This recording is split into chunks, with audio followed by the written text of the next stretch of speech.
Hey guys, welcome back to my channel. In today's video we are going to do the sari, and you can check out the first part of this series where we have already done the skin rendering using watercolor techniques. All the links to this reference pictures, the materials used in this tutorials and the previous video as well will be given down in the description box below. So here we started with a very diluted version of our watercolor. So we have to do it in layers. Notice the paper which I am using, it has a texture, and these are cold pressed watercolor papers, and over it I am starting with the first base which is extremely diluted. Allow the layers to dry in between before you move with the second layer. Now it's a net sari for which it has lots of pleats detailing, folds detailing, and that texture of the net overlapping. So we have to create this multiple layers. Use the same diluted color to create this type of overlapping and the folds detail, and after that we are going to create a smudged effect by using little water on the brush. That's why the paper is also important when you're using water based works, so that the paper can easily absorb the excess amount of water and create a good effect for your watercolor works. Moving ahead with a darker version of our base color, you can use burnt umber, black, or any other shade to complement your overall fabric effect.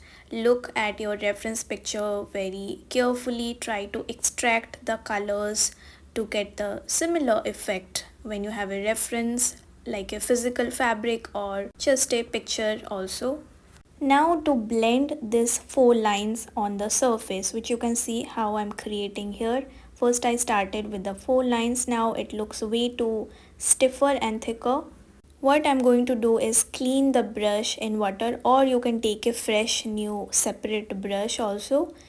Dab it on the tissue paper to remove excess water and use that slightly damp brush to blend the edges of your fold. So let this much dry completely. Next we are going to create this folds. In this particular technique you are going to take a detailing brush, just use little water, and you can again use tissue paper to remove excess water and use that brush to remove the color from the surface. So it is like a reverse technique where you are removing excess paint from the surface and creating highlights this way. This technique is very useful to create detailed outlines and detailed folds like how I'm doing it here.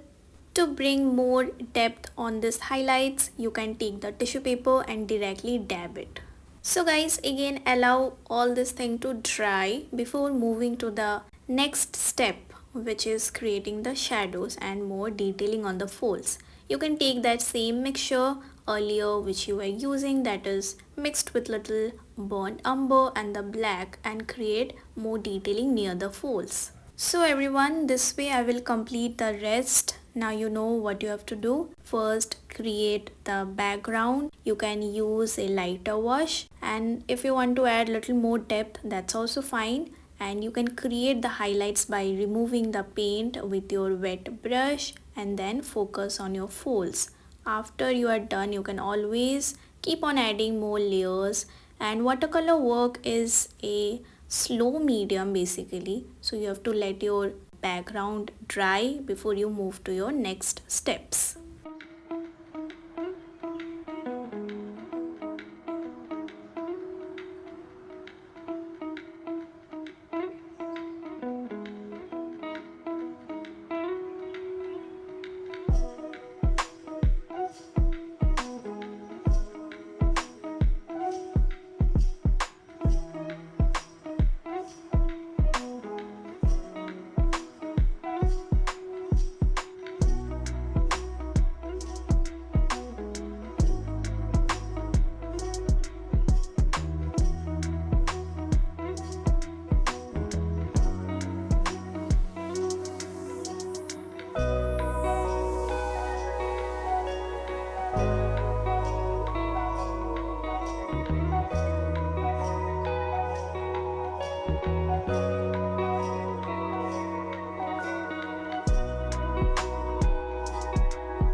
So here you can see my sari fabric is done. Now let's move to the details. For this pink color, most of the time I'm using this particular shade from the camel poster color range, and along with it I have also mixed a little bit of white. You can choose from a range of colors and mediums like in acrylics, fine liners, gel pens, watercolors and so on.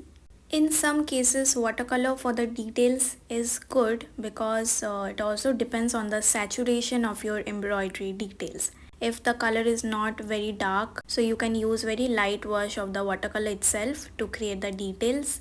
If your embroidery style is more saturated and easily visible, that time you can use gel pens and highly saturated colors. Here the look for the first sari is completed. Let's move to the second one. The techniques are very similar, just the shades are different. Here I shall begin with a diluted wash of the raw sienna mixed with little amount of black, and you can see it's very diluted. Start similarly with a wash of the color, let it dry, then keep on adding layers of your color, blend it. After that dries, create your highlight points with that detailing brush using your tissue paper technique, and here to create more depth, keep on adding more black to your mixture of your color. So guys, give this technique a try, and trust me, watercolor is actually very easy to master once you understand the technique of using it. Don't use a very small and detailing brush to spread your color, that way it will turn patchy. Use the bigger brushes. You can experiment with flat brush, filbert brush, round brush to blend your colors. Try on different papers. I will suggest you to invest on good quality art papers if you want to master the watercolor medium. Watercolor papers can be a bit costly for the beginners, so I can suggest you to make small swatches of fabrics and use the full paper completely just for your practice purpose, and not just make single croquis on a single paper. So when I was new with watercolor medium, I used to make lots of different textures on the paper and try it using different brushes, different mixtures of the watercolor to understand the medium.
So here we have the two looks of this beautiful sarees by Sabyasachi Mukherjee, and let me know how you enjoyed this tutorial. Subscribe if you are new to the channel. I shall see you all very soon. Till then, take care, keep illustrating. Bye bye.